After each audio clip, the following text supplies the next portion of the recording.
The screech of a power drill biting into reinforced steel is a sound you feel in your teeth. I stood in my kitchen, invisible in the shadows, watching the live feed from my doorbell camera on my phone. Outside, my mother, Pamela, was shouting over the noise. "Break it down if you have to. I lost my key, and my daughter isn't answering." The locksmith, a man who clearly just wanted to get paid and go home, leaned his weight into the drill.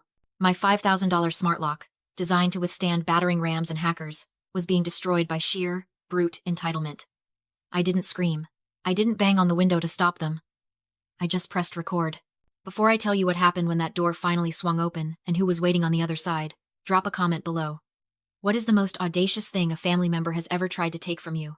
I want to see if anyone can top drilling through a steel door. The lock gave way with a final, sickening crack. The door swung open, and my mother, Pamela, stepped into my foyer like she was a conquering general claiming new territory. Behind her trailed my younger sister, Brittany, dragging two massive suitcases that left black scuff marks on the imported Italian marble I had hand-selected 6 months ago. They didn't look like desperate relatives seeking shelter. They looked like tourists arriving at an all-inclusive resort they hadn't paid for. Brittany dropped her bags with a heavy thud, looked around at my floating staircase and the crystal chandelier, and actually whistled. "Finally," she said, her voice echoing in the silence. "It's about time we upgraded." I waited until they were both fully inside, until the door was shut, and the locksmith was walking back to his van. I waited until the crime of breaking and entering was complete, sealed, and irreversible. Then, I stepped out of the shadows of the hallway. "Get out." The reaction was immediate and theatrical. Brittany shrieked and jumped back, knocking over a vase on the entry table. Pamela clutched her chest, her face going pale, then instantly flushing with anger. "Caitlin," she snapped, recovering her composure in a microsecond. "You nearly gave me a heart attack. Why are you lurking in your own house? You're supposed to be at work." They looked at me and saw the pushover they had raised. They saw the quiet girl who paid the bills and fixed the problems. They forgot they were looking at Caitlin, a 32-year-old woman who built a high-end design firm from the ground up. I deal with contractors who try to cut corners, and billionaires who try to skip invoices every single day. I don't get intimidated by theatrics. I held up my phone, the screen glowing bright in the dim hallway. The keypad was open. 3 numbers were already typed in. 911. "You have exactly 10 seconds to take your bags and leave my property," I said, my voice flat and devoid of any warmth. "If you are still standing on my marble when I hit 0, I press call." Pamela laughed. It was a nervous, brittle sound. "Don't be ridiculous. You aren't calling the police on your own mother." "We have rights, Caitlin. Family rights. I needed a place for Brittany and the baby. And since you have all this empty space you're selfishly hoarding, I made an executive decision. We live here now." Brittany crossed her arms, playing her favorite card. "You're really going to throw a single mother out on the street? Do you have any idea how hard my life is?" I didn't answer. I didn't argue. I didn't justify my existence or my square footage. I just looked at my watch. 5 seconds. "You're bluffing," Pamela sneered, stepping further into the room, challenging me. "Put the phone away and go make us some coffee. We have a lot of unpacking to do." 0. I didn't blink. I pressed the green call button and put the phone to my ear. They froze as they heard me speak. "Yes. I have an emergency.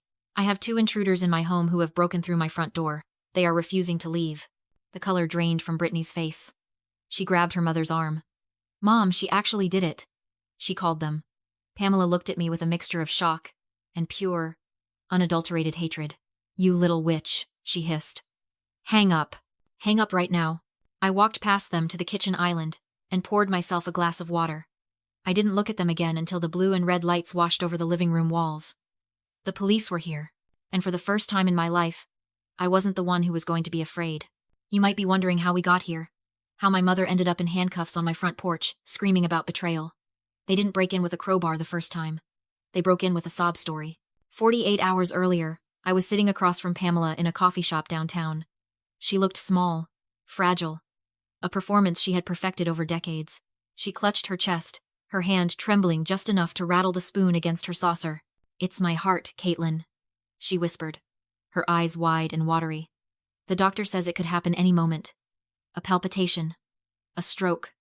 I'm terrified of dying alone in that apartment and nobody being able to get to me."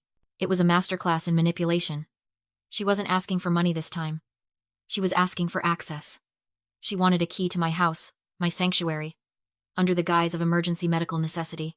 The old Caitlin, the one who spent her 20s trying to buy her mother's love, would have handed it over and apologized for having boundaries. But that Caitlin didn't exist anymore. She died the day I realized my mother viewed me as a retirement plan, not a daughter. I looked at her, and I didn't see a sick old woman. I saw a predator testing the fence for weaknesses. I knew she wasn't dying. I knew her heart condition flared up exclusively when she needed something. But I also knew that if I said no, she would spin a narrative to the entire family that I was leaving her to rot. So, I decided to give her what she wanted, but on my terms. I reached into my purse and pulled out the spare key. I slid it across the table.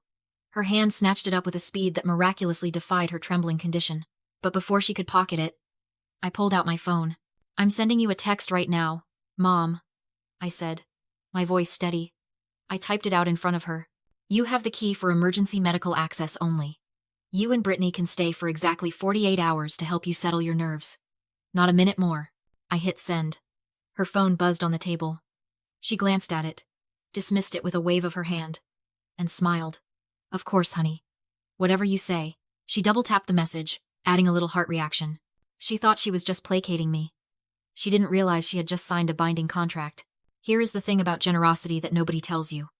In the eyes of the law, there is a razor-thin line between a houseguest and a tenant. If you let someone stay indefinitely, if you let them move furniture or receive mail, they gain rights. They gain a foothold. Suddenly, you can't just ask them to leave. You have to evict them through a court process that takes months. Documenting kindness isn't petty. It is legal armor. By sending that text, and by her acknowledging it with that heart emoji, I had established the parameters of her stay. I had defined her status: guest, temporary, revocable. That text message wasn't a conversation. It was a timestamp. It was the start of a countdown clock that would turn her presence from a visit into a trespassing violation the second the 48th hour struck. She thought the key was a victory. She didn't know it was the bait. The first eviction was deceptively easy. The police officers, exhausted by the sheer volume of domestic disputes they handle in a night, didn't have time for Pamela's theatrics. They saw a homeowner with a deed and two intruders with a sob story. They gave Pamela a choice: leave voluntarily or leave in handcuffs. She chose to leave, but she made sure to scorch the earth on her way out. Brittany paused at the threshold, turning back to scream at me with a voice that could shatter glass. "You are starving your niece, Caitlin. I hope you choke on all this empty space." It was a calculated performance, designed for the neighbors peering through their blinds. She wanted witnesses to her martyrdom. I just closed the door and engaged the deadbolt. I immediately purged their access. I deleted their fingerprints from the biometric scanner. I changed the Wi-Fi password. I scrubbed the digital footprint of their presence from my system. For a few hours, the house was silent again. But silence in a war zone isn't peace. It's just reloading. The digital assault began at sunrise. In psychology, they call them flying monkeys. The enablers a narcissist recruits to torment their victim by proxy. My phone lit up like a slot machine. Cousins I hadn't spoken to in a decade were suddenly sending me paragraph-long texts about filial piety and remembering where I came from. Aunt Linda, a woman who once stole tip money from a waitress at my graduation dinner, sent me a voicemail calling me a monster for throwing my sick mother onto the street. I didn't block them. Blocking them stops the noise, but it also destroys the evidence. I muted the notifications and let the messages pile up, archiving every threat, every guilt trip, every attempt at emotional blackmail. I was building a database of harassment. If they wanted to paint me as the villain, I would make sure I had the receipts to prove who cast the first stone. I thought that was it. I thought they would retreat to social media to slander me from a distance. I underestimated their desperation. At 2:15 p.m., my phone pinged with a motion alert. Front door camera. I opened the app, expecting a delivery driver or maybe a neighbor checking on the commotion. Instead, I saw Pamela. She wasn't hiding in the bushes this time. She wasn't feigning a heart attack or looking frail. She stood directly in front of the camera lens, staring into it with a cold, predatory focus. She had changed clothes. She was wearing a blazer, looking efficient, businesslike, and she wasn't holding a suitcase. She was holding a document. She held the paper up to the camera lens, pressing it against the glass so I could read the bold header. It wasn't a handwritten note. It was a typed, legal document. She tapped the paper with her manicured fingernail, then pointed at the door handle. She wasn't knocking. She was serving notice. My stomach dropped. This wasn't a mother trying to visit her daughter anymore. This was a hostile takeover. She had escalated from emotional manipulation to legal warfare. She had gone out, found a way to weaponize the legal system, and come back not to ask for shelter, but to demand possession. I watched her on the small screen, and I realized with a jolt of clarity that the woman on my porch wasn't my mother.